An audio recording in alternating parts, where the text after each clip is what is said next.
இங்க ஒரு பொண்ணுக்கு அவளோட ஸ்கூல்ல படிக்கிற ஒரு பையன் மேல க்ரஷ் வருது. அவனை எப்படியாச்சும் லவ் பண்ண வைக்கணுங்கிறதுக்காக தன்னோட கேர்லி ஹேரை ஸ்ட்ரைட் பண்ண ட்ரை பண்றா.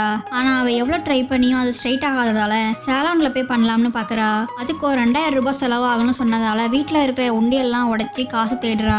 ஆனா தேவையான அளவு காசு இல்லாததால என்ன பண்ணலாம்னு யோசிச்சுட்டு சாலானுக்கு வெளியே நிக்கிறப்போ இவளோட கிளாஸ்மேட் ஒருத்தனும் அங்க நிக்கிறத பாக்குறா.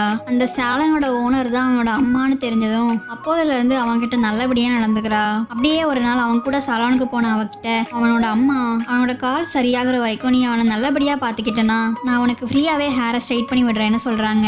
இதனால ரொம்ப ஹாப்பியான அவளும் அப்போதுல இருந்து டெய்லியும் அந்த பையன் கூடவே ஸ்கூலுக்கு போயிட்டு அப்படியே அவனை நல்லா பாத்துக்கணும்னு ஃபுல் டைமும் அவன் கூடவே இருக்கிறா. கொஞ்ச நாள் அவனோட காலும் சரியானதால சொன்ன மாதிரி அவனோட அம்மா இவளுக்கு ஹேரை ஸ்ட்ரைட் பண்ணி விடுறாங்க.